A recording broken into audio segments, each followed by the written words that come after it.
Assalamualaikum warahmatullahi wabarakatuh. Selamat pagi teman-teman semuanya. Baiklah, dengan video kali ini kami akan membacakan hasil dari tugas kelompok kami, yaitu tugas kelompok praktek manajemen strategik pada studi kasus perusahaan teknologi informasi PT Telkom Indonesia. Nah, disusun oleh kelompok 2, yaitu yang pertama ada Dimas Andrian Maulana, yang kedua Farah Olivia Landa, yang ketiga Gita Amanda Syafitri, yang keempat Humaira Alia Izati, yang kelima Milda, dan yang keenam ada Wan Raina Akila. Baik teman-teman semuanya, sebelumnya perkenalkan nama saya Farah Olivia Landa sebagai pemateri pertama. Nah, di sini saya akan membacakan profil perusahaan PT Telkom Indonesia Persero, yaitu PT Telkom Indonesia adalah perusahaan telekomunikasi terbesar di Indonesia dan salah satu perusahaan telekomunikasi terkemuka di Asia Tenggara. Nah, perusahaan ini didirikan pada tahun 1856 sebagai Jawaban Telegraf dan Pos di Hindia Belanda, dan pada tahun 1965 berubah menjadi perusahaan negara telekomunikasi yang merupakan perusahaan telekomunikasi pertama di Indonesia. Nah, pada tahun 1995 PNT diubah menjadi PT Telkom Indonesia sebagai perusahaan terbatas dan yang sepenuhnya dimiliki oleh pemerintah Indonesia. Nah, Telkom Indonesia menyediakan berbagai layanan telekomunikasi dan teknologi informasi, antara lain telepon tetap, internet, data telepon, layanan komunikasi data, layanan komunikasi berbasis cloud, serta layanan IT dan integrasi sistem. Telkom Indonesia juga memiliki anak perusahaan yang bergerak di bidang infrastruktur telekomunikasi, solusi dan layanan data, serta multimedia, serta memiliki operasional internasional di beberapa negara. Nah, sebagai perusahaan telekomunikasi terbesar di Indonesia, Telkom Indonesia berkomitmen untuk memberikan layanan telekomunikasi yang inovatif, handal, dan terdepan bagi pelanggan di seluruh Indonesia. Nah, perusahaan ini juga berkontribusi dalam pengembangan teknologi telekomunikasi dan transformasi digital di Indonesia, serta berperan dalam pendorong pertumbuhan ekonomi dan inklusi digital di negara ini. Lalu yang kedua adalah sejarah berdirinya PT Telkom Indonesia Persero. Nah, PT Telkom Indonesia dikenal juga sebagai Telkom Indonesia adalah perusahaan telekomunikasi terbesar di Indonesia yang didirikan pada tanggal 6 November 1856 sebagai Jawaban Telegraf dan Pos oleh pemerintah Hindia Belanda. Nah, pada awal pendirinya, layanan telegraf dan pos yang diberikan oleh Telkom Indonesia hanya terbatas pada wilayah Jawa dan Sumatera. Lalu pada tahun 1882, Telegraf Telepon Dienst didirikan sebagai divisi baru dalam Jawatan Telegraf dan Pos untuk mengelola layanan telepon yang pertama kali diperkenalkan di Indonesia. Dalam perkembangannya, TTD juga mengelola layanan telegraf, telepon, dan pos di Indonesia. Lalu pada tahun 1961, pemerintah Indonesia membentuk perusahaan negara telekomunikasi untuk mengelola layanan telegraf, telepon, dan pos di seluruh wilayah Indonesia. Pada tanggal 24 Agustus 1965, PNT resmi didirikan dan menjadi perusahaan telekomunikasi pertama yang dimiliki oleh pemerintah Indonesia. Lalu pada tahun 1989, PNT berganti nama menjadi PT Telkom Persero dan menjadi badan usaha milik negara, yaitu BUMN, yang terpisah dari Kementerian Pariwisata, Pos, dan Telekomunikasi. Lalu pada tahun yang sama, PT Telkom melantai di Bursa Efek Jakarta dan menjadi perusahaan telekomunikasi swasta pertama di Indonesia yang sahamnya dilepas ke publik dalam proses privatisasi. Namun, meskipun telah menjadi perusahaan swasta, Telkom Indonesia tetap menjadi operator telekomunikasi nasional yang memiliki sepenuhnya oleh pemerintah Indonesia. Nah, sejak saat itu, PT Telkom atau Telkom Indonesia terus berkembang dan menghadapi berbagai perubahan dan tantangan dalam menghadapi deregulasi dan persaingan di pasar telekomunikasi yang semakin kompetitif. Telkom Indonesia juga telah melakukan diverifikasi layanan, mulai dari layanan telepon tetap hingga menjadi layanan internet, data, telepon seluler, layanan komunikasi data, layanan komunikasi berbasis cloud, serta layanan IT dan integrasi sistem. Hal ini memungkinkan Telkom Indonesia untuk menjadi penyedia solusi telekomunikasi terdepan di Indonesia, serta menghadirkan inovasi teknologi transformasi digital untuk memenuhi kebutuhan pelanggan dan tuntutan pasar yang terus berkembang. Nah, dengan sejarah panjang dan perjalanan yang mengesankan, PT Telkom Indonesia telah meraih banyak pengakuan dan prestasi serta terus berkomitmen dalam pengembangan infrastruktur telekomunikasi di Indonesia dan memperluas layanan untuk memenuhi kebutuhan masyarakat dan dunia bisnis yang terus berkembang. Selanjutnya adalah proses perubahan status menjadi BUMN PT Telkom Indonesia Persero Tbk. Nah, jadi proses PT Telkom itu membutuhkan waktu yang sangat lama. Yang pertama adalah pada tahun 1961, pemerintah Indonesia membentuk PNT untuk mengelola layanan telegraf, telepon, dan pos di seluruh wilayah Indonesia. Kemudian yang kedua itu adalah deregulasi dan privatisasi. Nah, jadi seiring dengan perkembangan pasar telekomunikasi yang semakin kompetitif, pada tahun 1989, pemerintah baru memutuskan untuk mengubah status PNT itu menjadi perusahaan swasta melalui proses privatisasi. Nah, kemudian setelah proses privatisasi ini, barulah PT Telkom itu ditetapkan menjadi perusahaan telekomunikasi yang dimiliki oleh pemerintah Indonesia. Dan pada tahun yang sama, yaitu pada tahun 1989, PT Telkom berubah menjadi BUMN dan atau ditetapkan sebagai BUMN. Kemudian, sebagai BUMN, PT Telkom Persero Tbk itu menjadi bagian dari portofolio perusahaan yang dikelola oleh Kementerian Badan Usaha Milik Negara atau BUMN Republik Indonesia. Baik, selanjutnya adalah materi tentang analisis SWOT. Analisis SWOT adalah metode perencanaan strategis yang digunakan untuk mengevaluasi kekuatan atau strength, kemudian kelemahan yaitu weakness, kemudian peluang opportunity, dan ancaman yaitu threats. Proses ini melibatkan penentuan tujuan yang spesifik dari spekulasi bisnis atau proyek dan mengidentifikasi faktor internal dan eksternal yang mendukung dan yang tidak dalam mencapai tujuan tersebut. Nah, yang pertama harus kita analisis adalah internal factor analysis summary atau IFAS, yaitu adalah kita menganalisis faktor internal yang terjadi pada PT Telkom Indonesia. Nah, dari yang faktor pertama yaitu strength. Jadi, yang pertama kita analisis itu adalah brand image yang kuat. Nah, jadi komentar pertama hasilnya adalah bahwa brand dari PT Telkom sendiri itu lebih familiar di masyarakat.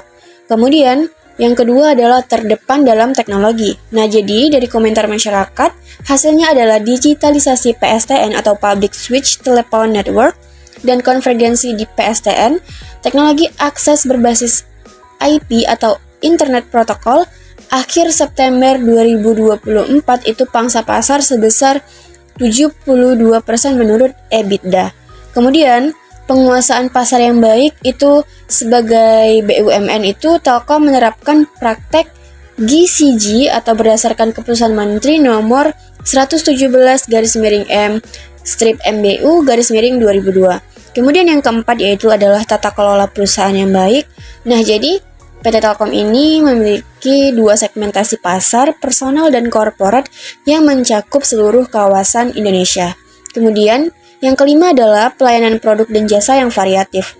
Nah, jadi pengelolaan telepon seluler oleh Telkom ini bekerja sama dengan 37 perusahaan-perusahaan global yang terbaik di bidangnya. Kemudian yang keenam adalah jaringan terluas yang dimana akan terjadi kemungkinan konsumen akan berpindah kepada kompetitor. Kemudian yang keempat yaitu adalah mengadakan kerjasama dengan pihak-pihak lain. Nah, jadi komentarnya itu adalah teknologi ini telah usang dan harus diganti dengan yang lebih canggih. Nah, dan kemudian itu adapun weakness dari PT Telkom sendiri itu adalah harga yang ditawarkan masih termasuk harga premium atau masih sangat tinggi. Kemudian yang kedua itu adalah penghentian pemakaian teknologi WLL atau wireless local loop. Nah, jadi itu adalah analisis internal yang terjadi pada PT Telkom Indonesia. Yang kemudian yang kedua, kita akan meneliti faktor eksternal analisis summary atau EVAS yang terjadi pada PT Telkom sendiri, yaitu adalah yang pertama opportunity atau peluang. Nah, jadi yang pertama itu adalah pengembangan pasar dan produk melalui joint venture dengan pihak lain. Nah, jadi hasilnya itu adalah PT Telkom ini menjalin network dengan perusahaan yang memiliki kompetensi di bidang teknologi informasi. Kemudian yang kedua adalah memperluas atau expanding produk ke luar negeri. Nah, jadi PT Telkom itu harus melakukan perluasan market share. Kemudian yang ketiga adalah peningkatan teknologi secara terus-menerus. Jadi perkembangan teknologi harus terus terintegrasi dalam strategi perusahaan. Kemudian yang keempat itu adalah corporate social responsibility. Nah, jadi dengan memberikan kepedulian terhadap lingkungan akan menimbulkan image yang baik pada PT Telkom sehingga konsumen itu bersifat loyalitas yang mana akan mengkonsumsi terus produk yang kita ciptakan. Kemudian adapun threats atau ancaman, yang pertama adalah perubahan permintaan oleh konsumen terhadap produk yang dihasilkan. Jadi ini maksudnya adalah di mana konsumen itu meminta produk apa saja yang mereka rasa dibutuhkan. Kemudian yang kedua adalah persaingan harga yang kompetitif. Nah, jadi PT Telkom itu harus khawatir dengan perusahaan pesaing yang mana akan menciptakan harga yang lebih murah daripada PT Telkom sendiri sehingga menjadi ancaman bagi PT Telkom untuk kehilangan salah satu pelanggan. Kemudian yaitu adalah bencana alam. Nah, jadi bencana alam ini yang nantinya akan mengakibatkan rusaknya jaringan atau infrastruktur yang ada sehingga pelanggan tidak percaya lagi kepada PT Telkom. Kemudian yang keempat adalah keadaan politik dalam negeri, yaitu campur tangan pemerintah dapat berpengaruh terhadap situasi perusahaan. Materi selanjutnya, formulasi strategi pada PT Telkom Indonesia. Yang pertama, visi dan misi perusahaan. Visinya yaitu Be the King of Digital in the Region, merupakan visi Telkom dengan sasaran untuk menjadi salah satu dari 10 perusahaan Asia Pasifik dengan kapitalisasi pasar terbesar di industri telekomunikasi pada tahun 2020. Untuk mewujudkan visi tersebut, terdapat 3 program utama yang dijalankan selama tahun 2018, yaitu Delivering Best Customer Experience, Expanding Digital Business, dan Intensifying Smart Inorganic. Yang selanjutnya misinya yaitu Lead Indonesian Digital Innovation and Globalization, di mana Telkom menjadi pelopor inovasi di Indonesia untuk menjadi pemain global terkemuka. Telkom berperan aktif dalam pengembangan ekosistem digital yang mendorong berbagai inovasi dan meningkatkan daya saing industri digital di Indonesia. Selanjutnya, tujuan dan sasaran. Tujuan utama PT Telkom dapat dirinci dalam beberapa aspek berikut. Yang pertama, menjadi pemimpin layanan telekomunikasi digital di Indonesia. PT Telkom bertujuan untuk mempertahankan posisinya sebagai pemimpin di sektor telekomunikasi dan teknologi digital di Indonesia. Yang kedua, meningkatkan akses dan kualitas jaringan telekomunikasi.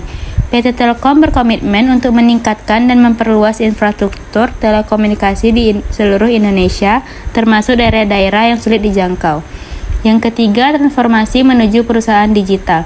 PT Telkom memiliki visi untuk bertransformasi menjadi perusahaan digital yang tidak hanya fokus pada layanan telekomunikasi tradisional, tetapi juga meluas ke layanan berbasis teknologi informasi dan komunikasi.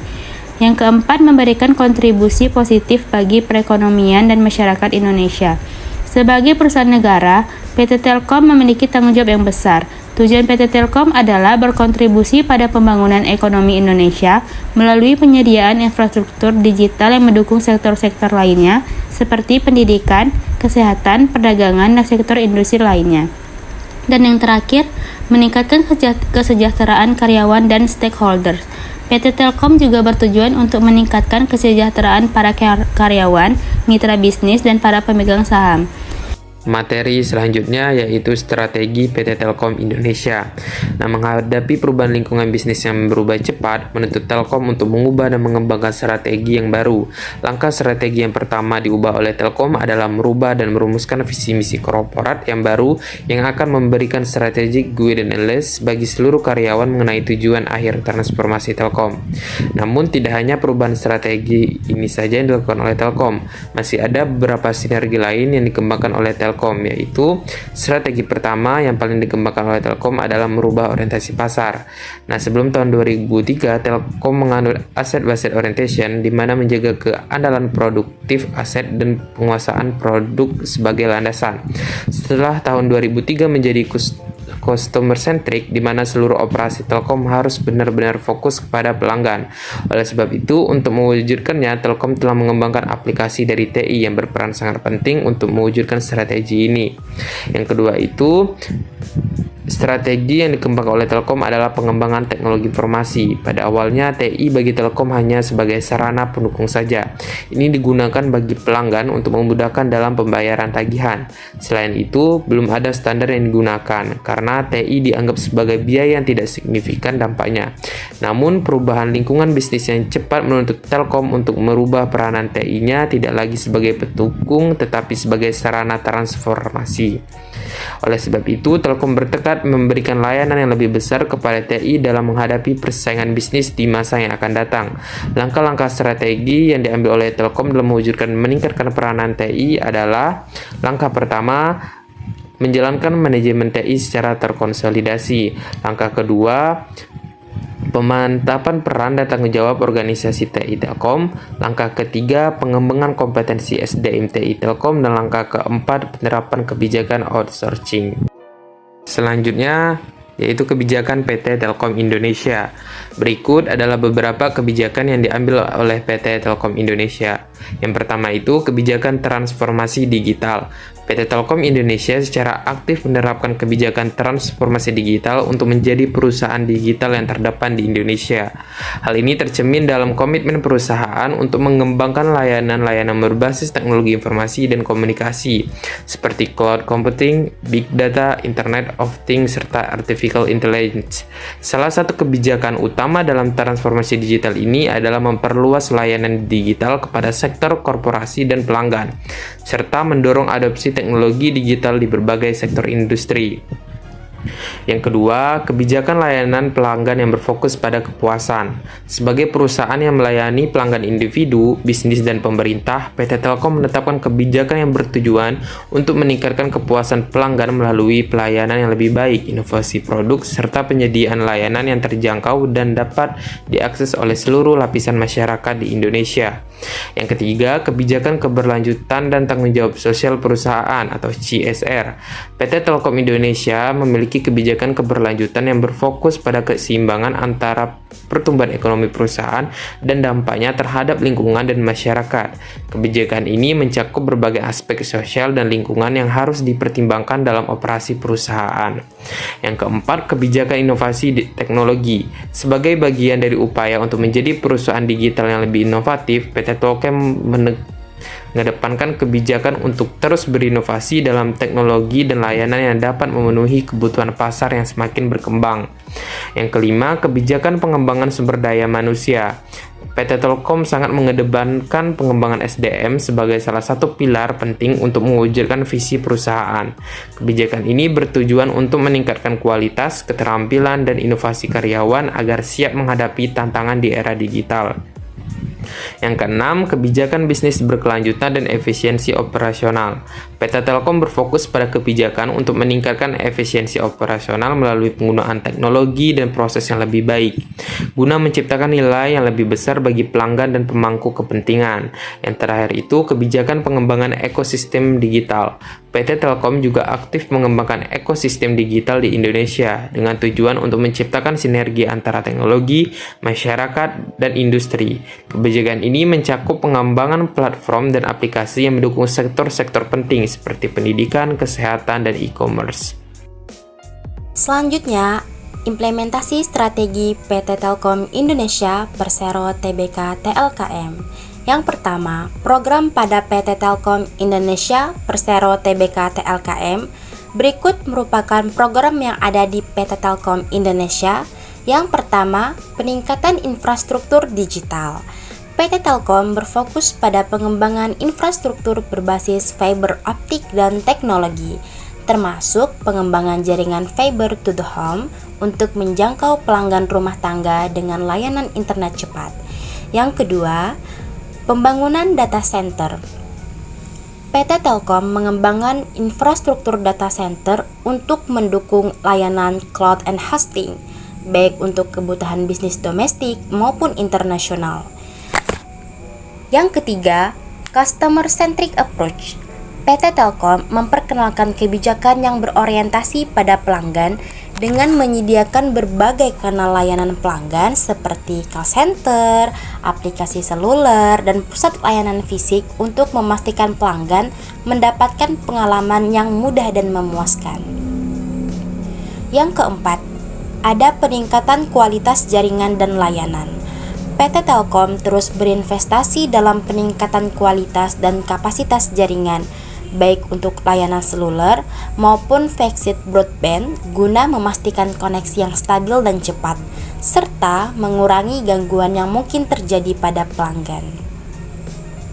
Yang kelima ada program CSR.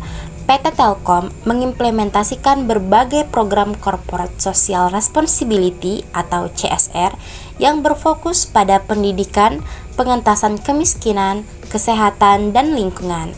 Salah satu program CSR terkenal adalah Gerakan 100 Smart City yang bertujuan untuk membantu pemerintah daerah dalam mempercepat proses digitalisasi di 100 kota atau kabupaten di Indonesia. Yang keenam, pengelolaan lingkungan. PT Telkom juga memiliki kebijakan untuk mengurangi jejak karbon dan meminimalkan dampak negatif terhadap lingkungan melalui penggunaan energi terbarukan dan efisiensi operasional. Kebijakan ini mencakup penggunaan infrastruktur yang ramah lingkungan dan pengelolaan limbah elektronik yang bertanggung jawab. Yang ketujuh, ada investasi pada teknologi baru. PT Telkom secara aktif berinvestasi dalam teknologi-teknologi baru seperti 5G, AI, IoT, dan blockchain untuk memperluas portofolio produk dan layanan yang dapat ditawarkan kepada pelanggan. Kebijakan ini juga mencakup riset dan pengembangan untuk menciptakan produk-produk baru yang dapat meningkatkan daya saing perusahaan di pasar global. Yang kedelapan, kerjasama dengan startup dan mitra teknologi. PT Telkom juga memiliki kebijakan untuk menjalin kemitraan dengan berbagai startup teknologi dan perusahaan besar untuk mengakselerasi inovasi dan menciptakan solusi teknologi yang lebih relevan dengan kebutuhan pasar. Yang kesembilan, ada pendidikan dan pelatihan. PT Telkom menyediakan berbagai program pelatihan dan pengembangan karir untuk karyawan, baik melalui pelatihan teknis maupun pengembangan kepemimpinan. Program-program ini bertujuan untuk memastikan karyawan memiliki keterampilan yang relevan dengan perkembangan teknologi dan tren industri yang terus berubah. Yang ke-10 ada budaya inovasi. Salah satu kebijakan utama perusahaan adalah menciptakan budaya perusahaan yang mendorong inovasi dan kreativitas. PT Telkom menerapkan sistem kerja yang fleksibel, memfasilitasi ide-ide baru dari karyawan, dan memberi penghargaan kepada mereka yang berkontribusi pada inovasi di perusahaan. Yang ke-11 ada efisiensi biaya. PT Telkom berupaya untuk melakukan efisiensi biaya di seluruh lini operasional, dari pengadaan barang dan jasa hingga pemeliharaan dan pengelolaan infrastruktur agar perusahaan tetap kompetitif dan dapat memberikan harga yang terjangkau bagi pelanggan. Yang ke-12 ada digitalisasi proses bisnis. Untuk mendukung efisiensi operasional, PT Telkom juga memperkenalkan kebijakan digitalisasi dalam seluruh proses bisnis, termasuk otomatisasi dan penggunaan software untuk meningkatkan produktivitas dan mengurangi kesalahan manusia dalam operasional. Nah, yang terakhir ada digital platform dan marketplace. PT Telkom berupaya untuk menciptakan platform digital yang dapat mempermudah transaksi bisnis dan komunikasi antar pengguna, misalnya dengan mengembangkan platform seperti TCS and Plaza Telkom untuk memfasilitasi transaksi digital. Selanjutnya, anggaran pada PT Telkom Indonesia Persero Tbk TLKM 2024. Prosedur anggaran di PT Telkom Indonesia mencangkup serangkaian langkah yang dilakukan untuk merencanakan, menyusun, mengawasi, dan mengendalikan sumber daya keuangan perusahaan agar dapat mencapai tujuan jangka pendek dan panjang secara efektif dan efisien. Sebagai perusahaan yang bergerak di sektor telekomunikasi dan teknologi informasi, PT Telkom Indonesia membutuhkan prosedur anggaran yang sistematis untuk pengelola dana yang ada dan memastikan keberlanjutan operasional serta investasi perusahaan. Berikut adalah penjelasan mengenai prosedur anggaran di PT Telkom Indonesia. Yang pertama, perencanaan strategis. Proses anggaran dimulai dengan tahapan perencanaan strategis yang melibatkan manajemen senior dan divisi terkait. Pada tahap ini, perusahaan menetapkan tujuan jangka panjang dan pendek serta arah strategi perusahaan. Perencanaan strategis ini dilakukan berdasarkan analisis pasar, proyeksi pertumbuhan industri telekomunikasi, tren teknologi terbaru, serta kondisi ekonomi makro yang mempengaruhi bisnis. Beberapa aspek yang dipertimbangkan dalam perencanaan strategis ini antara lain, yang pertama, visi dan misi perusahaan. Menentukan langkah-langkah yang perlu diambil untuk mencapai tujuan perusahaan. Yang kedua ada analisis SWOT, yakni menilai kekuatan dan kelemahan internal serta peluang dan ancaman eksternal yang mempengaruhi keputusan anggaran. Yang ketiga ada penetapan prioritas investasi. Menentukan area prioritas dalam hal investasi dan pengembangan infrastruktur telekomunikasi, teknologi, dan sumber daya manusia. Yang kedua ada penyusunan anggaran. Setelah perencanaan strategis, PT Telkom Indonesia menyusun anggaran berdasarkan rencana yang telah ditetapkan. Penyusunan anggaran ini dilakukan oleh divisi keuangan bersama dengan seluruh divisi operasional yang membutuhkan dana, seperti divisi teknologi, pemasaran, sumber daya manusia, dan lain sebagainya. Proses penyusunan anggaran ini mencangkup beberapa hal. Yang pertama, identifikasi kebutuhan anggaran. Setiap divisi akan mengidentifikasi kebutuhan dan berdasarkan proyeksi kegiatan dan operasional yang akan dilaksanakan selama periode anggaran. Yang kedua, pengelompokan anggaran. Anggaran dibagi menjadi beberapa kategori seperti anggaran operasional, contohnya bahan baku, biaya produksi, gaji karyawan, dan lain sebagainya. Yang kedua, anggaran investasi seperti pembelian infrastruktur, pengembangan produk, dan lain sebagainya. Dan yang ketiga ada anggaran modal seperti pembiayaan pada proyek-proyek besar. Yang ketiga ada estimasi pendapatan dan biaya. Tim keuangan akan menyusun proyeksi pendapatan dari berbagai layanan yang ditawarkan oleh PT Telkom Indonesia, serta estimasi biaya yang diperlukan untuk mendukung operasional perusahaan. Yang ketiga ada review dan penyempurnaan anggaran. Setelah anggaran disusun, tahap selanjutnya adalah review untuk memastikan bahwa anggaran yang disusun sudah sesuai dengan tujuan strategis perusahaan dan tidak ada pemborosan. Proses review ini melibatkan komunikasi antara manajer keuangan dan unit-unit terkait untuk membahas anggaran yang diajukan dan melakukan penyempurnaan jika diperlukan. Beberapa langkah yang dilakukan dalam tahap review ini antara lain yang pertama, evaluasi proyeksi pendapatan dan biaya. Menilai apakah pendapatan yang diproyeksikan realistis dan apakah biaya yang direncanakan sesuai dengan standar industri dan kemampuan perusahaan. Yang kedua, ada konsolidasi anggaran. Setelah dilakukan revisi, anggaran dari setiap divisi disatukan dalam satu dokumen anggaran perusahaan secara keseluruhan. Yang keempat, ada persetujuan anggaran. Setelah proses review selesai, Anggaran yang telah disempurnakan kemudian diajukan kepada Direksi dan Dewan Komisaris PT Telkom Indonesia untuk mendapatkan persetujuan akhir. Nah, proses ini penting karena keputusan tentang pengalokasian sumber daya keuangan mempengaruhi seluruh operasi perusahaan. Yang pertama ada evaluasi review oleh Direksi dan Dewan Komisaris. Artinya, pihak manajemen perusahaan melakukan evaluasi terhadap anggaran yang telah disusun dan memastikan bahwa alokasi dana sudah sesuai dengan prioritas strategis dan tujuan perusahaan. Yang kedua ada persetujuan anggaran. Setelah mendapat persetujuan, anggaran resmi berlaku dan dapat digunakan untuk pelaksanaan kegiatan perusahaan. Yang kelima ada implementasi dan pengawasan. Setelah anggaran disetujui, tahap berikutnya adalah implementasi anggaran di seluruh divisi dan unit yang ada di PT Telkom Indonesia.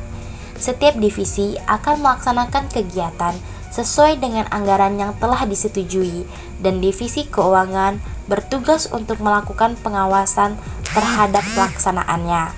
Pengawasan anggaran ini dilakukan dengan cara yang pertama, monitoring pelaksanaan anggaran. Artinya, setiap bulannya, divisi keuangan memonitor pengeluaran dan pendapatan yang terjadi dibandingkan dengan anggaran yang telah ditetapkan. Yang kedua ada laporan anggaran. Laporan keuangan yang mencangkup realisasi anggaran, termasuk pendapatan dan biaya, disusun secara berkala untuk memastikan bahwa seluruh aktivitas perusahaan berjalan sesuai rencana. Yang ketiga ada analisis varians. Jika terdapat perbedaan antara anggaran yang ditetapkan dan realisasi yang terjadi, perusahaan akan melakukan analisis varians untuk memahami penyebabnya dan mengambil tindakan korektif. Yang keenam ada evaluasi kinerja dan penyusunan anggaran berikutnya. Pada akhir periode anggaran, PT Telkom Indonesia melakukan evaluasi terhadap kinerja anggaran untuk melihat sejauh mana tujuan yang telah ditetapkan tercapai. Evaluasi ini mencangkup analisis tentang seberapa efektif anggaran dalam mendukung pencapaian tujuan strategis perusahaan, serta identifikasi pembelajaran untuk tahun depan. Berdasarkan hasil evaluasi, proses penyusunan anggaran untuk periode berikutnya dimulai. Setiap divisi akan memberikan laporan mengenai realisasi dan pencapaian anggaran tahun sebelumnya, serta menyampaikan rekomendasi untuk penyusunan anggaran yang lebih baik di masa depan.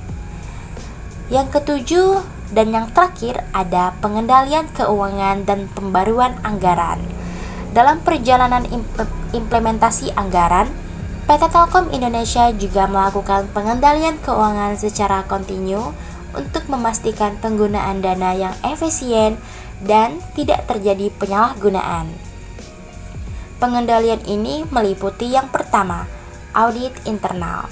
Tim audit internal memeriksa penggunaan anggaran dan memastikan bahwa dana yang digunakan sesuai dengan rencana dan ketentuan perusahaan. Yang kedua, perubahan anggaran. Jika diperlukan, anggaran dapat diperbaharui berdasarkan kondisi yang tidak terduga, seperti perubahan pasar, peraturan pemerintah, atau perubahan besar dalam strategi perusahaan. Selanjutnya, prosedur pada PT Telkom Indonesia Persero Tbk TLKM 2024. Berikut langkah-langkah prosedur kerja setelah anggaran diprogramkan.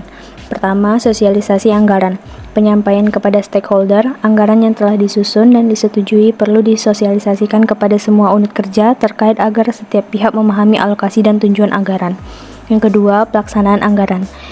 Implementasi program. Unit-unit kerja melaksanakan program sesuai dengan anggaran yang telah ditetapkan, termasuk pengadaan barang dan jasa serta pelaksanaan kegiatan operasional.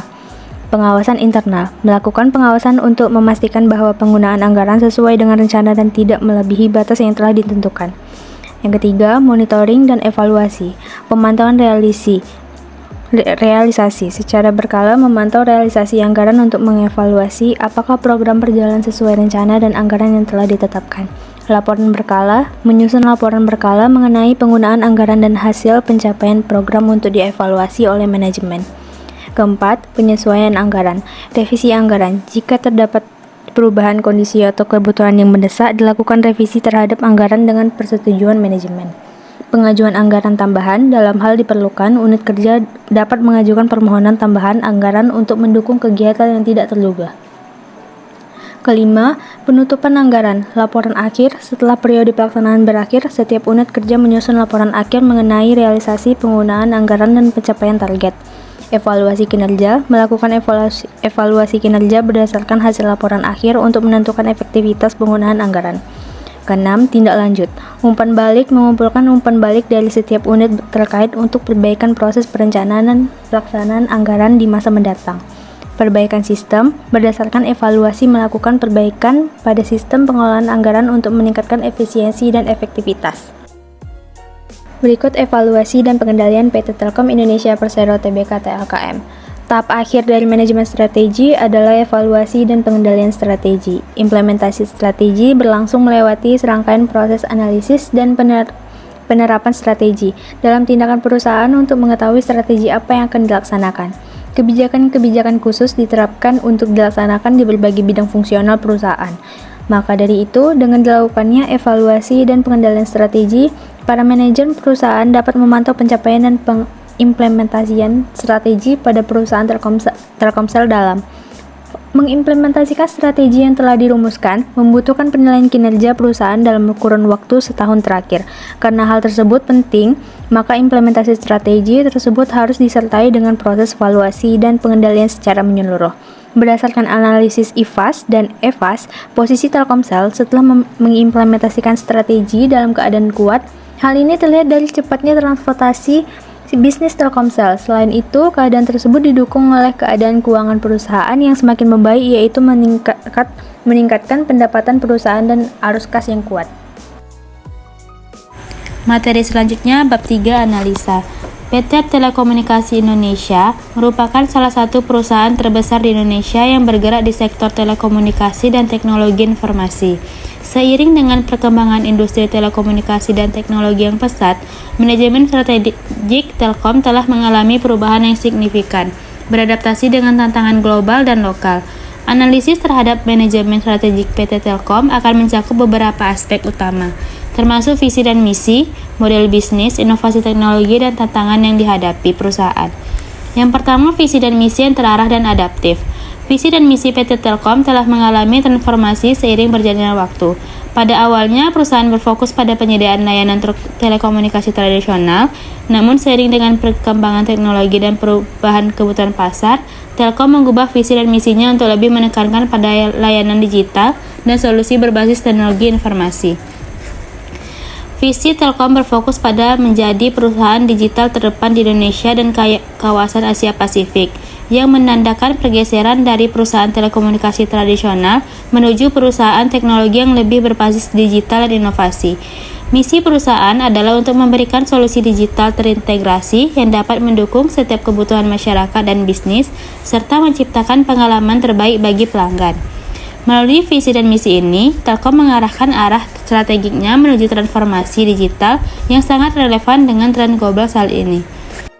Selanjutnya, strategi diversifikasi dan ekspansi bisnis. Salah satu elemen kunci dari manajemen strategik PT Telkom adalah diversifikasi produk dan layanan. Diversifikasi ini membantu Telkom untuk mengurangi ketergantungan pada sumber pendapatan yang lebih rentan dan menciptakan peluang pertumbuhan baru di sektor yang berkembang pesat. Yang pertama, diversifikasi layanan digital. Telkom mengembangkan layanan berbasis cloud, big data, dan layanan IT lainnya untuk sektor bisnis yang lebih mengarah pada solusi teknologi informasi bagi korporasi dan industri. Yang kedua, anak perusahaan dan layanan seluler. Selain bisnis telekomunikasi tetap, Telkom juga memiliki Telkomsel, operator seluler terbesar di Indonesia. Yang ketiga, ekspansi di sektor baru. PT Telkom juga semakin fokus pada bisnis digital dengan mengembangkan produk dan solusi berbasis teknologi yang dapat menjangkau berbagai sektor industri, termasuk pendidikan, kesehatan, dan perdagangan elektronik. Selanjutnya, inovasi dan teknologi. Telkom berusaha untuk tetap berada di garis depan inovasi teknologi baik dalam pengembangan produk maupun pengelolaan infrastruktur. Yang pertama, penerapan teknologi 5G. Salah satu inovasi besar yang dilakukan Telkom adalah pengembangan jaringan 5G yang diharapkan dapat mempercepat adopsi teknik digital, memungkinkan konektivitas lebih cepat dan stabil. Yang kedua, pengembangan infrastruktur digital. Selain jaringan 5G, Telkom juga berinvestasi dalam pembangunan infrastruktur data center dan cloud computing. Selanjutnya, transformasi digital perusahaan. Manajemen strategik Telkom juga terfokus pada transformasi digital internal. Transformasi ini bertujuan untuk menciptakan organisasi yang lebih responsif terhadap perubahan pasar dan meningkatkan efisiensi operasional. Yang pertama, pemberdayaan SDM. Telkom menyadari pentingnya SDM yang terampil dalam menghadapi tantangan digitalisasi. Oleh karena itu, Telkom menginvestasikan banyak sumber daya dalam pelatihan dan pengembangan kemampuan karyawan di bidang teknologi informasi, pengembangan software, serta manajemen digital. Yang kedua, kepemimpinan yang agil. Kepemimpinan Telkom berfokus pada agility atau kemampuan untuk bergerak cepat dalam merespon perubahan. Selanjutnya, tantangan dan resiko. Meski memiliki banyak keunggulan, PT Telkom juga menghadapi beberapa tantangan strategik yang signifikan, diantaranya yang pertama, persaingan yang ketat. Di pasar telekomunikasi, Telkom harus menghadapi persaingan ketat dari pemain besar lainnya seperti Indosat Ooredoo dan XL Axiata yang menawarkan harga yang lebih kompetitif, layanan baru, dan strategi agresif di pasar data seluler. Untuk mengatasi ini, Telkom perlu terus berinovasi dan menawarkan layanan yang lebih value-added seperti solusi berbasis teknologi 5G. Yang kedua, regulasi pemerintah. Industri telekomunikasi di Indonesia sangat dipengaruhi oleh regulasi pemerintah yang dapat berubah secara tiba-tiba. Telkom harus selalu mematuhi peraturan yang ketat yang mencakup tarif layanan, pembatasan frekuensi, dan kebijakan nasional mengenai data pribadi. Perubahan dalam regulasi ini bisa mempengaruhi biaya operasional dan kebijakan harga. Yang ketiga, ketergantungan pada infrastruktur. Infrastruktur menjadi salah satu aset utama bagi Telkom. Ketergantungan yang tinggi terhadap jaringan serta serat optik, pusat data, dan teknologi cloud membuat perusahaan rentan terhadap gangguan yang mungkin timbul dari bencana alam, serangan cyber, atau kesalahan teknis. Oleh karena itu, Telkom harus terus meningkatkan ketahanan infrastrukturnya dan memastikan keberlanjutan operasional. Dan yang materi terakhir, yang keenam, keberlanjutan dan tanggung jawab sosial. Telkom juga memperhatikan aspek keberlanjutan dan tanggung jawab sosial perusahaan atau CSR. Selain menyediakan solusi digital bagi masyarakat dan sektor bisnis, Telkom aktif dalam program-program yang mendukung inklusi digital, pengurangan jejak karbon, dan pengelolaan energi terbarukan. Ini membantu Telkom untuk memenuhi kebutuhan sosial dan lingkungan yang semakin penting dalam dunia bisnis modern. Lalu pada bab 4 ada laporan keuangan. Laporan keuangan konsolidasian kecuali untuk laporan arus kas konsolidasian disusun dengan dasar akrual. Laporan keuangan konsolidasian juga disusun dengan dasar harga perolehan, kecuali untuk akun tertentu yang diukur dengan menggunakan dasar seperti yang disebut dalam catatan yang relevan. Nah, laporan arus kas konsolidasian disusun dengan menggunakan metode langsung dan menyajikan perubahan kas dan setara kas dari kegiatan operasi, investasi, dan pendanaan. Mata uang pelaporan yang digunakan dalam laporan konsolidasian adalah mata uang rupiah, yang juga merupakan mata uang fungsional setiap entitas dalam grup kecuali entitas anak tertentu yang memiliki mata uang fungsional dolar Amerika Serikat, dolar Australia, ringgit Malaysia. Untuk angka-angka dalam laporan keuangan konsolidasian ini masih mengandung nilai tetapi di bawah 1 miliar dan 1 juta disajikan dengan angka 0. Nah, standar akuntansi baru pada tanggal 1 Januari 2023, grup menerapkan pernyataan standar akuntansi keuangan dan interpretasi standar akuntansi keuangan baru dan revisi yang efektif sejak tanggal tersebut. Penyesuaian kebijakan akuntansi grup telah dibuat seperti yang disyaratkan, sesuai dengan ketentuan transisi dan dalam masing-masing standar dan interpretasi. Nah, penerapan standar dan interpretasi yang baru dan direvisi tidak menghasilkan perubahan besar terhadap kebijakan akuntansi grup dan tidak memiliki dampak material pada jumlah yang dilaporkan untuk tahun keuangan saat ini atau sebelumnya. Nah, yang pertama ada amandemen PSAK 1 yaitu penyajian laporan keuangan. Yang kedua adalah amandemen PSAK 16 aset tetap. Yang ketiga adalah amandemen PSAK 25 yaitu kebijakan akuntansi, perubahan estimasi akuntansi, dan kesalahan. Yang keempat ada amandemen PSAK 46 yaitu pajak penghasilan. Berikut ini adalah laporan keuangan pada perusahaan perseroan PT Telekomunikasi Indonesia dan entitas anaknya, laporan posisi keuangan dan konsolidasian pada tanggal 30 September 2023 yaitu tidak diaudit dan pada tanggal 31 Desember 2022 diaudit. Nah, angka dalam tabel disajikan dalam miliaran rupiah kecuali disajikan lain. Berikut ini adalah laporan keuangannya. Lalu, berikut ini adalah laporan keuangan kedua perusahaan perseroan PT Telekomunikasi Indonesia dengan entitas anaknya, laporan laba rugi dan penghasilan kooperatif lain konsolidasian untuk periode 9 bulan yang berakhir pada tanggal 30 September 2023 dan 2020 tidak diaudit. Nah, angka dalam tabel disajikan dalam miliar rupiah kecuali disajikan lain. Berikut ini adalah laporan keuangannya. Nah, yang ketiga ini adalah laporan keuangan pada perusahaan perseroan PT Telekomunikasi Indonesia dan entitas anaknya, laporan perubahan ekuitas konsolidasian.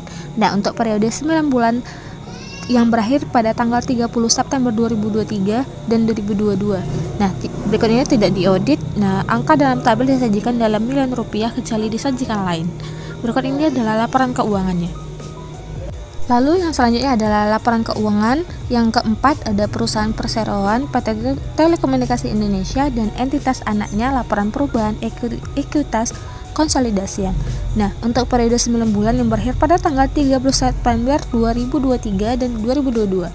Berikut ini tidak diaudit dan angka dalam tabel disajikan dalam miliar rupiah kecuali disajikan lain. Berikut ini adalah laporan keuangannya. Lalu yang kelima, berikut ini adalah laporan keuangan pada perusahaan perseroan PT Telekomunikasi Indonesia dan entitas anaknya, laporan arus kas konsolidasian. Nah, untuk periode 9 bulan yang berakhir pada tanggal 30 September 2023 dan 2022. Berikut ini tidak diaudit dan angka dalam tabel disajikan dalam miliar rupiah kecuali disajikan lain. Berikut ini adalah laporan keuangannya. Dan yang terakhir adalah penutup. Nah, di bagian penutup ini ada beberapa poin kesimpulan mengenai manajemen strategik PT Telkom Indonesia. Yang pertama, fokus pada inovasi dan teknologi. PT Telkom Indonesia selalu menempatkan inovasi dan teknologi sebagai pusat strategi bisnisnya. Perusahaan terus berinvestasi dalam infrastruktur digital seperti jaringan fiber optik, data center, dan teknologi 5G yang memungkinkan PT Telkom untuk menawarkan layanan yang lebih baik dan relevan dengan kebutuhan pelanggan. Pengembangan produk dan layanan digital seperti e-commerce, cloud computing, dan slot IoT menunjukkan komitmen perusahaan dan merespon transformasi digital. Yang kedua, diversifikasi layanan. Selain tetap memperkuat layanan telekomunikasi utama seperti internet dan layanan telepon, PT Telkom Indonesia juga melakukan diversifikasi bisnis dengan mengembangkan layanan non-telekomunikasi seperti bisnis digital dan solusi teknologi informasi. Diversifikasi ini memberi PT Telkom daya tahan terhadap fluktuasi pasar telekomunikasi tradisional yang semakin kompetitif. Yang ketiga, pengelolaan sumber daya dan kemitraan. PT Telkom Indonesia memanfaatkan sumber daya manusia dan kemitraan strategis untuk mencapai keunggulan kompetitif. Pengembangan talenta, pelatihan, dan perencanaan budaya kerja yang inovatif menjadi bagian penting dari strategi perusahaan. Kemitraan dengan berbagai perusahaan global dan lokal dalam berbagai bidang juga memperkuat posisi PT Telkom dalam industri telekomunikasi dan teknologi informasi.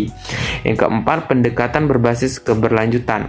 Dalam mengimplementasikan strategi, PT Telkom Indonesia juga memperhatikan aspek keberlanjutan atau sustainability yang tercermin dalam upaya perusahaan untuk berkontribusi pada pembangunan sosial dan lingkungan. Hal ini juga berhubungan dengan penekanan pada peningkatan layanan digital yang mendukung inklusi sosial dan ekonomi, terutama di wilayah-wilayah terpencil di Indonesia. Yang kelima, fleksibilitas dan adaptasi terhadap perubahan. Manajemen strategik PT Telkom Indonesia menunjukkan fleksibilitas tinggi dalam respon perubahan pasar dan kondisi eksternal. Perusahaan mampu mengadaptasi strategi sesuai dengan perkembangan regulasi pemerintah, perubahan kebutuhan pelanggan, dan perkembangan teknologi yang pesat. Misalnya dengan mempercepat adopsi teknologi digital untuk meningkatkan efisiensi dan daya saing. Yang keenam, fokus pada pelanggan. PT Telkom Indonesia menunjukkan komitmennya untuk memahami kebutuhan pelanggan dan memberikan pengalaman layanan yang lebih baik melalui berbagai inovasi produk, layanan pelanggan yang responsif, dan pengembangan platform digital. PT Telkom Indonesia semakin mendekatkan diri dengan konsumennya. Yang ketujuh, penguatan posisi di pasar global. PT Telkom Indonesia juga berupaya untuk memperkuat posisinya di pasar global, baik dengan ekspresi internasional melalui anak perusahaan maupun melalui kolaborasi dengan perusahaan asing. Pendekatan ini membuka peluang bagi Telkom untuk mengeksplorasi pasar baru dan memperoleh akses ke teknologi mutakhir. Dan yang terakhir itu penerapan Good Corporate Governance. Penerapan prinsip-prinsip Good Corporate Governance atau GCG dalam manajemen strategik PT Telkom Indonesia menjadi bagian penting dari upaya perusahaan dalam menjaga transparansi, akuntabilitas, dan keberlanjutan operasional. Pengelolaan yang baik memastikan PT Telkom Indonesia dapat mengoptimalkan kinerja jangka panjang dan mempertahankan kepercayaan stakeholders. Baiklah, itu saja yang dapat kami sampaikan dalam mempresentasikan tugas kelompok praktek manajemen strategik studi kasus perusahaan teknologi informasi PT Telkom Indonesia. Nah, lebih dan kurang kami mohon maaf. Wassalamualaikum warahmatullahi wabarakatuh.